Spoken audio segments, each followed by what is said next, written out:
இன்னைக்கு மறுபடியும் பெரியாரையே சீமான் சீன்றார். இப்போதான் 2 நாளைக்கு முன்னாடி ஒரு பேட்டியை கடலூரில் கொடுத்து அது மிகப்பெரிய சர்ச்சையாக இருக்கிறது. மறுபடியும் பெரியார் சீமானின் நிகழ்ச்சிகள் வருகிறார் என்று சொன்னால் இதுதான் பார்ப்பனிய திமிர். இன்னைக்கு ஹெச் ராஜா, அண்ணாமலை இருவரும் சீமானுக்கு ஆதரவாக வந்து நின்றார்கள். அவரை தவிர்த்து, அந்த 2 பேரை தவிர்த்து, பாஜக காரங்களை தவிர்த்து, ஏற்கனவே பெரியாரையும் அண்ணாவையும் திராவிடத்தையும் திராவிட இயக்க தலைவர்களையும் கொச்சையாக பேசி ஹெச் ராஜா, அண்ணாமலை போன்றவர்கள் எல்லாம் தமிழக மக்களால் எள்ளி நகையாடப்பட்டு புறக்கணிக்கப்பட்டு அவர்களெல்லாம் அடங்கிவிட்டார்கள்.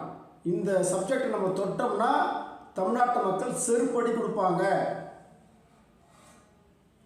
அதை தான் இன்னைக்கு தமிழின் வாயாலேயே சீமான் என்கின்ற கோடரி காம்பின் மூலமாகவே அந்த வேலையை இப்போ அவங்க செஞ்சுட்டு இருக்கிறாங்க.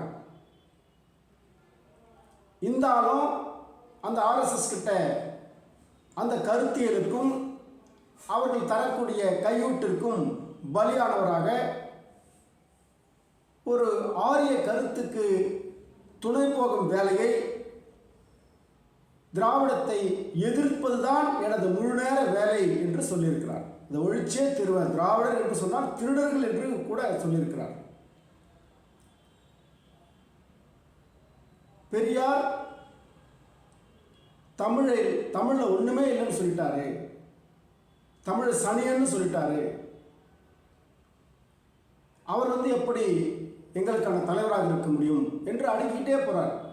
நிருபர் கேள்வி கேட்டால், நீங்கள் தங்கையோடும் அக்காலோடும் தாயோடும் காம இச்சை வந்தால் புணரலாம் என்று பெரியார் சொன்னதாக 2 நாளுக்கு முன்னால் சொன்னீர்கள். அதற்கு ஆதாரத்தை தாருங்கள் என்று கேட்டால், ஆதாரத்தை நான் எப்படி தர முடியும்? ஆதாரத்தை நீங்கள் தான் வச்சுருக்கீங்கன்றார். அப்போ எந்த ஆதாரமுமே இல்லாமல் நீ எப்படி அந்த கருத்தை சொன்ன? நிருபர் கேட்டால் நிருபரை உடனே ஒருமையில் மிரட்டுறது. இவர் சொல்கிற கருத்துக்கெல்லாம் அப்படியே மனப்பாடமாக ஒப்பிச்சுட்டு அப்படியே போயிட்டே இருப்பான். எதையுமே நின்று நிதானமாக எதிர்கொள்ளக்கூடிய, அந்த நிருபர்களை எதிர்கொள்ளக்கூடிய துணிவும் தைரியமும் அற்றவராக மனப்பாடம் பண்ணிட்டு மேடையில் பேசுகிறவரே பேசுறது. இப்போ 2 நாளாக பார்த்தீங்கன்னா பெண்களை சுற்றி பின்னால் நிற்க வச்சுக்கிறது. உள்ளுக்குள்ள அவ்வளோ உதப்பு இருக்குதில்ல, அவ்வளோ ஒரு பயம் இருக்குதில்ல, அதை வெளிக்காட்டுவதற்கு கோழைத்தனமாக பெண்களை பேட்டி கொடுக்கும்போது இன்னும் மீட்டிங் நடத்துகிற மாதிரி அவ்வளோ பேரை சுற்றி நிற்க வச்சுருக்கிற. எதுக்கு அது? நீ மட்டும் வந்து பேட்டி தர முடியாதா? இப்போது இவனுக்கு மீடியா வெளிச்சம் தேவை. இவன் எப்போதெல்லாம் இவன் மேலே வழக்கு விஜயலட்சுமி கொடுத்த போது சுற்றி பெண்களை நிற்க வச்சுக்கிட்டான். இப்போ பெரியாருக்கு எதிராக கருத்தை சொல்லி கரெக்டாக சிக்கலில் மாட்டினதுக்கப்புறம் உடனே சுற்றி ஒரு 20-25 பெண்களை நிற்க வச்சுக்கிறது. அவங்கள சுற்றி பார்க்குறது, சொன்ன கருத்தை ஆமோதிக்கிறாங்களான்னு சொல்லிட்டு. ஆரிய அடிமைத்தனத்தை நீ அப்பட்டமாக வெளிப்படுத்தி இன்று கையும் களவுமாக வெளிப்படையாக சிக்கிக்கொண்டாய். இனி பெரியாரிஸ்டுகள், திராவிட கருத்தியலாளர்கள் உன்னை எப்படி கவனிக்க வேண்டுமோ அப்படி கவனிப்பாங்க. இந்த சீமான் 2ஆம் தர அரசியலை, 4ஆம் தர அரசியலை, கேடுகட்ட அரசியலை, தமிழ் இன துரோக அரசியலை இன்றைக்கு எல்லா கட்சிகளும், விடுதலை சிறுத்தைகள், காங்கிரஸ், எடப்பாடி பழனிசாமி உட்பட எல்லா கட்சியினரும், எல்லா தலைவர்களும் சீமானை கண்டித்து அறிக்கை விட்டிருக்கிறார்கள், கண்டித்து பேசியிருக்கிறார்கள் என்று சொன்னால், பெரியார் தமிழ்நாட்டில் பாடுபட்ட 60 ஆண்டு கால பொது வாழ்வு என்பது பார்ப்பனிய எதிர்ப்பு என்கின்ற தமிழ்நாட்டின் நிகழ்ச்சி நிரலை கடந்த 2000 ஆண்டு காலமாக தமிழ்நாட்டில் எது அரசியல், யார் நமது கல்வி உரிமையை, யார் நமது வேலைவாய்ப்பு உரிமையை, யார் நமது சமூக அந்தஸ்தை பறித்தார்கள், சுய மரியாதையை கெடுத்தார்கள், தடுத்தார்கள், பறித்தார்கள், அதற்கு எதிராக, அந்த பார்ப்பனிய அதர்மத்திற்கு எதிராக அந்த ஒற்றை புள்ளி தான் பெரியாரின் மையம். அதற்காக அவர் தமிழ் இலக்கியங்களை சாடினார். அவர் வைத்துக் கொண்டிருக்கிற கொள்கைக்கு பார்ப்பனியத்தை பாதுகாக்கக்கூடியதாகத்தான் உனது எல்லா பக்தி இலக்கியங்களும் இருக்கின்றன என்று சாடினார். ஆனால் இவர் எப்படி அதை கேட்குறாரு? தமிழை சனின்னு சொல்லிட்டீங்க. எதுக்கு சொன்னார் சனியன்னு? எல்லாமே உன்னுடைய எல்லா புலவர்களும் பார்ப்பனியத்தை பாதுகாப்பவனாகத்தான் இருக்கிறான். அது கம்பனாக இருந்தாலும் சரி, இது யாராக இருந்தாலும் சரி, இளங்கோவடிகளாக இருந்தாலும் சரி, பார்ப்பனியத்தை தூக்கி பிடித்தவன் தான் உன்னுடைய தமிழ் படைப்பாளி என்பதால் பார்ப்பனிய எதிர்ப்பு என்கின்ற அந்த மைய புள்ளியில் பெரியார் எல்லா இலக்கியங்களையும் பார்த்தார். அப்படி பார்க்கும்போது முன்ஜென்மம் பின்ஜென்மத்தை திருக்குறள் சொல்லுகிறது என்று சொன்னதால் திருக்குறளையும் கூட அவர் எதிர்த்தார். ஆனால் ஒரு கட்டத்தில் திருக்குறளை பார்ப்பனர்கள் இழிவாக பேசியதால் திருக்குறள் நமக்கான வாழ்வியல் நெறிகாட்டியாக தமிழ் வேதமாக மாற வேண்டும் என்பதற்காக திருக்குறளுக்கு மாநாடு நடத்தியதும் பெரியார் தான். திருக்குறளை அதில் இருக்கக்கூடிய ஒரு சில குறைபாடுகள் இருக்கலாம், திருக்குறளை மலம்னு சொல்லிட்டாராம். அதுக்கான ஆதாரத்தை சொல்ல முடியுமா? போகிற போக்கில் அடிச்சு விடுறது. எங்கன்னா வாட்ஸ்அப்பில் செய்தி வந்துச்சுன்னா அதை வச்சுக்கிட்டு அதில் நல்லது இருக்குது, நல்லதை தேட முடியும் அப்படின்னு சொல்லிட்டு நல்லது இருக்குது அதை தேட முடியும் என்று சொன்னால் அதில் இருக்கக்கூடிய குறைபாடுகளை கலைந்து விட்டு,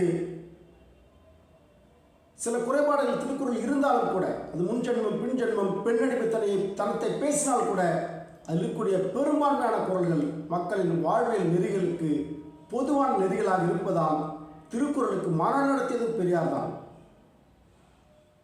எனவே இன்றைக்கு பெரியார் குறித்த பிம்பத்தை ஒரு உடைக்க போகிறாங்களா? நீ என்ன உடைக்கிறது? ஒரு செத்து 50 வருஷம் பொறுத்தோம் கெத்து காட்டிட்டு இருக்கார்ல. உன்ன மாதிரி 1008 கொம்பனை பெரியார் இயக்கம் பார்த்து விட்டது, திராவிட இயக்கம் பார்த்து விட்டது. நீங்கள் கத்தி கத்தி பேசுறதுனால் அது உண்மையாயிடுமா? நீ எவ்வளவு சத்தம் போட்டு பேசினால் எதிரில் கேள்வி கேட்பவனுக்கு வாய்ப்பே தராமல் அவன் அடுத்த கேள்வி கேளுங்க. இவர்கிட்ட என்ன சரியான பதில் இருக்கிற மாதிரியும், இவர் என்ன பெரிய புடிங்க மாதிரியும், நிருபர்கள்ட்ட ஒரு எல்லல், ஒரு கிண்டல் கேலி. இவர் எந்த கேள்வியும் நின்று பதில் சொல்ல மாட்டார். இன்னும் விவாதம் பண்ணுறீங்களா அப்படின்னு கேட்குறது நிருபர்கிட்ட. நிருபர் வாதமாக தான் பண்ணுவான். நிருபருடைய வேலை என்ன? அவனுக்கு தேவையான விடை வரும் வரை உங்களை கேள்வி கேட்கறது தான் அவனுடைய வேலை. வாதம் பண்ணிட்டுலாம் இருக்க மாட்டாரான். கேட்ட கேள்வி பதில் சொல்ல மாட்டாரான். இவருக்கு ஒப்பிச்சுட்டு இப்போ மனப்பாடம் பண்ணிட்டு வந்தார்ல, அதை ஒப்பிச்சுட்டு போயிட்டே இருப்பாரான். ஏன்னா உனக்கு எவனோ சொல்லித்தரான், அதை சொல்லித்தரதை நீ ஒப்பிச்சுட்டு போயிடணும். அதை கேட்டுட்டு நிருபர் உன்னை மீடியாவில் எடுத்து போய் போக. நிருபர்கள் செய்யக்கூடிய மிக பெரும் துரோகம் தமிழ் சமூகத்திற்கு. இந்த ஆளெல்லாம் ஒரு பெரிய அறிஞர்னு கொண்டு இவனுங்களுக்கு மீடியாவுக்கு என்ன தேவை? ஃபோக்கஸ் தேவை. ஒரு செய்தி, பரபரப்பான செய்தி.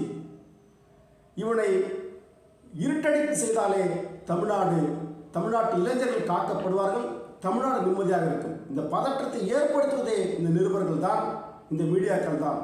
ஒரு சில மீடியாக்கள் மிக மோசமாக இந்த சீமான் போன்ற இந்த ஆரிய அடிவருடிகளை, பார்ப்பனிய பாதம் தாங்கிகளை, பார்ப்பனிய கருத்தியல் கொண்டு இயங்கும் இந்த பச்சை இன துரோகியை தொடர்ந்து அவர்கள் தூக்கி பிடிக்கிறார்கள்.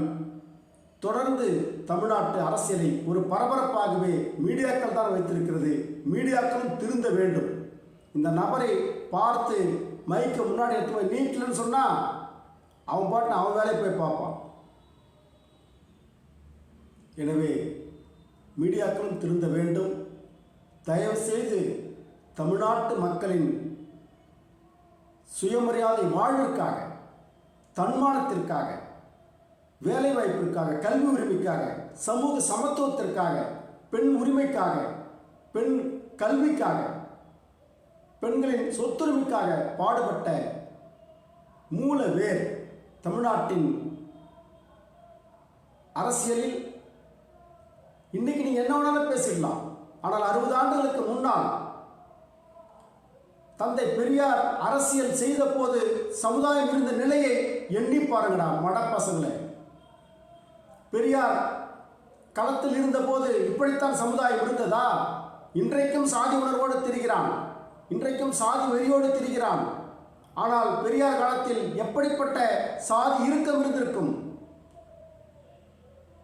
எப்படிப்பட்ட வாழ்நிலை இருந்திருக்கும். இன்றைக்கு உழைப்பை எங்கு வேண்டுமானாலும் சென்று மக்களால் விற்க முடியும். திருப்பூருக்கு ஓடிடுறான், பெங்களூருக்கு ஓடிடுறான், சென்னைக்கு ஓடிடுறான். இன்னைக்கு வேலை வாய்ப்புக்கு கேரளாவுக்கு ஓடிடுறான். அன்னைக்கு அந்த வசதி இருந்ததா மக்களிடம்? அந்த வாய்ப்புகள் இருந்ததா? அந்த ஊரில் இருக்கக்கூடிய உயர் சாதியினரிடம் அடங்கி ஒடுங்கி ஒடுக்கப்பட்ட மக்கள் வாழ்ந்த அந்த கால சூழலில் இருந்து பெரியாரின் தேவையை பார்க்க வேண்டும். அந்த கால சூழலில் பொருத்தி பார்த்தால்தான் பெரியார் செய்த புரட்சி உங்களுக்கு தெரியும். என்ன செஞ்சு கீழ்ச்சிட்டார் பெரியார்னு கேட்கிறான். இன்னைக்கு நீ கேட்ப ராஜா, என்ன ஆணவத்தில் ஆரிய திமிரில் நீ ஆடுகிறாய். இன்றைக்கு நீ என்ன வேணாலும் கேட்கலாம். ஆனால் நேற்று சமுதாயம் இருந்த நிலையில் ஒரு இடுப்பில் துண்டை கட்டிக்கொள்வதற்கு இந்த மக்களுக்கு அனுமதி இருந்தது. தோளில் துண்டை போடுவதற்கு கூட சாதாரண மக்களுக்கு, பார்ப்பனியத்திற்கு முன்னால், உயர் சாதியினருக்கு முன்னால் தோளில் துண்டை போடக்கூட அனுமதி இல்லாத ஒரு சமுதாயம் தமிழ் சமுதாயம். பார்ப்பனியம் அவ்வளவு கொடிய அடக்குமுறைகளை, சாதி ஆதிக்கத்தை செய்து வந்தது. அந்த நிலையில் இடுப்பில் துண்டை கட்டிக்கொண்டு பவ்யமாக நின்ற அந்த தலைமுறைக்கு தெரியும் பெரியார் யார் என்று. உங்களை போன்ற பதர்களுக்கு தெரியாது. பெரியார் செய்த சமூக புரட்சி என்பது பெண்ணை கருவையெல்லாம் பெண் கருவறைய கர்ப்பப்பையை நீக்கணும் சொன்னாராம் பெரியார். எதுக்கு சொன்னார்?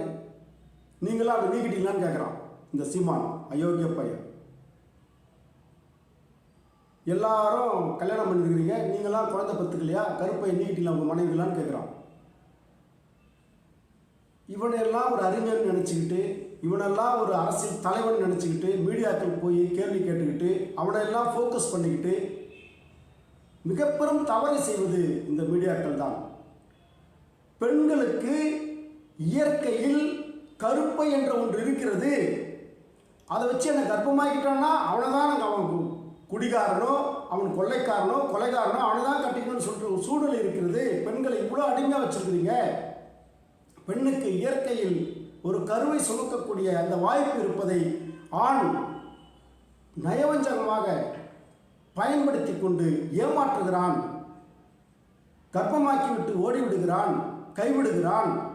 பெண்ணுக்கு கருப்பை என்பது ஒரு சாபக்கேடாக, இயற்கையின் கொடையாக பார்க்கப்படும். அதே நேரத்தில் அதுவே பெண்ணுடைய வளர்ச்சிக்கு, முன்னேற்றத்திற்கு தடையாக இருக்கிறது. எனவே தேவை என்றால் கருப்பையை கூட நீக்கிக் கொள்ளுங்கள், துணிச்சலாக வெளியே வாருங்கள் என்று சொன்னார். கிராமங்களில் பெண்கள் ஆண்கள் வந்தால் எழுந்து நிற்க வேண்டும். இன்னைக்கு யாருன்னா ஆண்கள் வந்தால் கிராமத்தில் பெண்கள் எழுந்து நிற்கிறாங்களா? நிற்க மாட்டாங்க. பெரியார் செய்த சமூக சமத்துவம், பெண் விடுதலை, பெண் சமத்துவம் என்பது பார்த்தவர்களுக்குத்தான் தெரியும். உங்களை போன்ற நபர்களுக்கு அது தெரியாது. பெரியாரின் தேவை அந்த காலத்தில் 50 ஆண்டுகளுக்கு முன்னால் பெரியார் தேவைப்பட்டார். இன்றைக்கு ஒருவேளை பெரியார் தேவைப்படாமல் இருக்கலாம். இன்றைக்கு சமுதாயம் வளர்ந்திருக்கிறது, அவர் பாதை சமைத்து விட்டார். இன்றைக்கு பெண்கள் அப்படிப்பட்ட நிலையில் இல்லை. ஆணுக்கு பயந்து கொண்டு இப்படி இருக்க வேண்டிய அவசியம் இல்லை. ஆனால் பெரியார் இருந்த காலத்தில் அவர் செய்த மாற்றம் என்பது தமிழ் சமூகம் நன்றியோடு பார்க்கிறது. நன்றி கெட்ட இந்த நாம் தமிழர் என்கின்ற இந்த தற்குறி முண்டங்களுக்குத்தான் பெரியாரின் தேவை அவசியமற்றதாக இருக்கிறது. ஆனால் தமிழ் சமூகம் இன்றும் நன்றியோடு தான் பார்க்கிறது என்பதன் எதிர்வினையாகத்தான் எல்லா கட்சிகளும் சீமானுக்கு எதிராக, சீமான் பெரியாரை குறித்து அவதூறு பேசும்போது எதிராக வந்து நின்றது. எல்லோரும் எதிர்த்து சீமானை எதிர்த்து குரல் கொடுத்தார்கள். அதே நேரத்தில் சீமானின் கள்ளக்கூட்டு பங்காளிகளான எச் ராஜாவும் அண்ணாமலையும் சீமானை ஆதரித்தார்கள் என்பதிலிருந்து நீங்கள் தெரிந்து கொள்ளலாம் சீமான் RSSின் அடிவருடி என்பதை.